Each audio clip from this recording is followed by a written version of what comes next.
And a bunch of Autobots are looking around looking for them. And do you remember Sea Spray? He was a hovercraft. Yeah, I remember him. You'd never heard him talk before. He comes up to the directory and he's looking at it and he says in this thick Speedy Gonzalez voice, I wish the directory could teach me where to find Starscreams.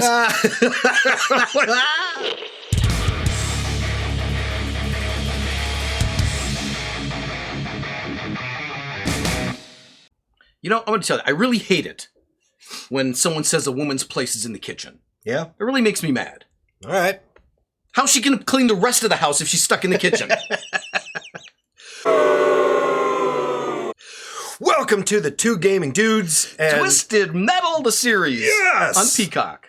I don't know why I was so excited. You know why I'm so excited is because I played Twisted Metal a lot. Like 100 years ago. Yeah, on the original PlayStation. It feels like a long, long time ago, but I remember playing it a lot. I mean, we were like high school kids. Yeah. When this shit... And I remember it just being this ridiculous car derby, like all the cars had guns, and you just smash into each other and blow... it was fun. Yeah, so the series is, it's fine. Yeah. It's fine. It's goofy and stupid. Yes. It's based on a game that was goofy and stupid. It's supposed to be goofy and stupid. In which, success. You did it. Very well done. I guess my biggest complaint, not even complaint, it's not a complaint. Okay. It's maybe the most formulaic. Let me explain. You know, many times when you're taking a game that has no substance to it and you're going to make a movie out of it, right? You got to come up with a story and a plot line. Right. And so with Mortal Kombat, you come up with ridiculous plot lines. And anytime you do a video game into a movie, you're going to have that problem. Okay. Yeah.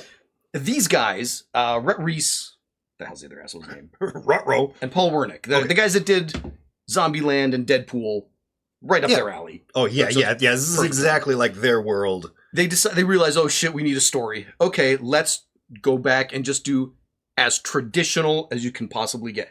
The young, naive farm boy who's an orphan. And then he meets a mentor, and he meets a sidekick. Yes. And you meet the physical danger villain, and then there's this real boss. Yes. The intellectual real villain, the main villain. And they go through this journey, and you see his character arc progress, and he develops, and then saves the day at the end. Yep. And he's going to go from someone who only cares about himself to someone who cares about another person. Right. And then, It's the traditional all the way back to the ancient Greek dramatists following that plot line. He's Luke Skywalker. Basically. Which is fine. Yeah, there's nothing wrong with that formula in this context. Like with this show. Yeah, because what else were you going to do with it? I don't see how else you could have done it. Yeah. So it's perfect for that. I like Anthony Mackie a lot. He's great in this role. He's really funny. I get what they're doing. They're like, oh, you know who we really want is we want Ryan Reynolds. But we can't get him, obviously. So who can we get who basically acts exactly like him? But Anthony Mackie, he's pretty funny. All right, perfect. And there you go. You know, the odd thing is he's phoning in the performance. You can tell it's not... Well, yeah, he's not like, oh, this is going to win me an Oscar. No. He's just like... But it's bad, but it fits well that it's bad. Yeah, I'm not describing it well. No, I know what you mean. It's like if he were like coming to the table every day and he's just going to bring it, the best performance he's ever given. Like, well, that doesn't fit. Now it's dumb. Yeah. No, Listen, don't do character development. Don't do any scene study. Just come say the words. All right. Say the words. Good enough. Drive the car. Every once in a while, I want you to smile and crack this joke. We're good. He's great. I met him years ago. I was in a movie with him. Oh, no kidding. Before he got super famous, I was an extra on a film called Crossover that he was in. Okay. And I remember it's because he was young, I think. And he was the star, but he was new. He was extremely pretentious. I mean, perfectly pleasant, real nice guy. He was just sitting around shooting the shit. But, they'd be like, Mackie, you're up in 5. And he'd be like, oh, excuse me, guys. I have to go start preparing and getting into character. He'd like, it was time for him to start meditating. And we'd be like, is he fucking with us? But he was dead serious. He has to get into the character. He has to get into the role. That's got to be something that was like... But that was him in his 20s. Yeah. So I don't know now. I can't imagine he does. I mean, after shit anymore. After doing the Marvel stuff, White Soldier and Captain Black. Yes, and now into this, he probably looks back at all that, going, "That was so dumb. I didn't need to do any of that." And something else along those lines that I've noticed. I don't know if it's intentional or not. The production values are very, very poor. You mean the car doesn't look real sometimes? Everything in it is poor, right? So the costumes are poor. Yes. The special effects are poor. Yes. The video quality is poor. I think because they recorded on cheap digital cameras. The audio is poor, and that's why there's always music playing behind every scene because they do that because the audio is really bad. Yeah, it's done poorly, and I think that's intentional. I think it is too. For some reason, it adds to it. Yes, it's like some piece of shit B movie. Yes, like it looks like Toxic Avenger. Oh man, I'm a little farther ahead than you. This is really a review of part. Yeah, this is like the first half. We haven't actually finished this yet. I'm 1 or 2 episodes ahead of you, I think. And I can't wait for you to get to the one episode where they're being chased by lightning. Okay. And it's fan-freaking-tastic because it is so cheesy. Like, I think I could actually do those same special effects on this shit. Yeah, with my setup. This fucking Walmart system, half of which you charge to your work. Yes, half. Yes, half. Yeah. It's fun. It is. It's very predictable. I mean, by episode 2, you know exactly how it's going to go. Yeah, I can give you what happens at the end of episode 10. It's all laid out. But that doesn't take away from it. But you still enjoy. I enjoy the ride. It. Yeah, it's like I get it. I know what's going to happen, but I don't care. I'm enjoying the ride, and I will tell you, my favorite character in this whole series so far is Sweet Tooth. I freaking love Sweet Tooth. He'd have to be. He'd have to be. Yeah, of course. So that's Will Arnett playing the voice of Sweet Tooth, but he's not the body, right? No, the wrestler Samoa Joe is a WWF wrestler. Samoa Joe is the body. So he's doing like David Prowse, where he just does. What the fuck is vibrating? Oh, that's my wife. She's in the shed. She's actually sawing and drilling. It sounds like you've got a fan going dead in the CPU. No, that's funny. I'm in here recording this, air conditioning and all that. My wife is outside in the burning heat, fucking sawing stuff to build a table. I'm not gonna do it. No, it's hot out there. So that shit. Yeah, Campbell looks so hot. Yeah. I will say it surprised me. I shouldn't say it surprised me. It threw me off. I actually thought for a moment that was Will Arnett because it kept saying, it didn't say the other guy. Right. And so I was like, did he just eat pizza forever? And then it's just like crazy camera angles to make him look bigger. Because I saw Teenage Mutant Ninja Turtles. He's not a big guy. How is he doing this? Okay. So it makes a lot more sense now. Well,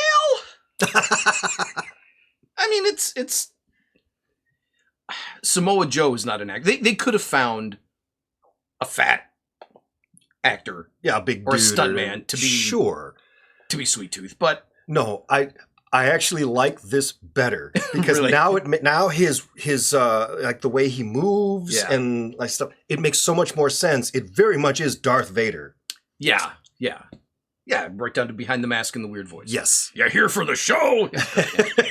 Yeah, he's my favorite character. You get to see more of him as it progresses, and the more they focus on Sweet Tooth, the more I like him.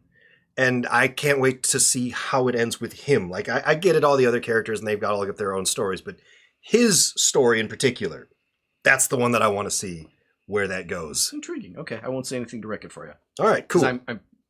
Because you're pretty sure you know. But it's okay.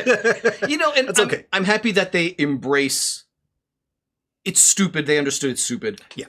Embrace it. I mean, from the first scene where a copy of the PlayStation game hits the windshield, it's like, okay, you've set the tone. You know, I it's know dumb. exactly where we are. And then when he starts squealing his tires around the map, and he's like, "So I'm here. The exit's here. Ooh, a footlocker." And I was like, "We now know this is the tone for the rest of the series," and it absolutely is. My very first jogged a memory. My first memory of racist jokes, right, came from Transformers. Really? The original 1985 Transformers. The movie? Yes. Okay. No, the TV series. Okay. There's a scene where Starscream is hiding in a mall. The Decepticons are hiding out in a mall, and a bunch of Autobots are looking around looking for them. And do you remember Sea Spray? He was a hovercraft. Yeah. Yeah, I remember him. You'd never heard him talk before. He comes up to the directory and he's looking at it and he says in this thick Speedy Gonzalez voice, I wish the directory could teach me where to find star screams. Hilarious. It was just mildly, because when he transformed, he had like a sombrero. What? You gotta look up sea spray. I gotta find sea spray. Anyway, that's what that popped into my mind when he was looking at the directory. Pause for just a second. I gotta find it. I gotta find it. Yeah, it's kind of because that's he does kind of have a. Well, that's what he looked like. That's not what he looked like in the cartoon. But oh man, I don't know. Are there pictures of him from the cartoon? Like, yeah, where? Right to the right. Oh, this guy here. Yeah. I wish the directory could tell me where to find star screams. If I move this, oh no, that doesn't work. That's funny. I'm gonna do this so everybody can see. The other thing I was gonna say, they also embrace the predictability of it. Like they didn't Nev Campbell. They reveal from the minute I saw her, I knew, all right, obviously it's a double cross. She's the main villain. They don't stretch it out. Because they know you figured it out by then. Yes. As soon as his scene is done, she's like, get this fucking baby away from me. Yeah. You know, like, okay, they're not going to try it. They're not going to try and trick you. Yeah. They're not going to bait you because they know it's not going to work with this. No. So be open and honest and just make it funny. Yes. And I love that. Congratulations. You did it. And yeah, I like that a lot. Yeah. I don't know. There's something nice about knowing exactly what it is. And like, cool, I can just enjoy the ride getting there. Yeah. So that's what we think of Twisted Metal so far. And we're going to review the second half of this when we actually get around to actually finishing it. Probably next week. Yeah, but I'm sure by next week we'll have 5 episodes to go. Yeah, I'm sure we can kick out 5 episodes. And then we'll let you know what we thought of the ending. Yeah. And I don't know, is this going to be good enough that there's going to be a season 2, you think? Announced. Already announced. All right. Probably because I get it. I get why it was popular. So it's so cheap. It didn't cost him shit to produce. Why not do another one? Who gives a fuck? The most expensive thing they had to do was pay Anthony Mackie. Yeah. Because he's a Marvel. He's blacked in America, so, you know, he's got. Well, yeah.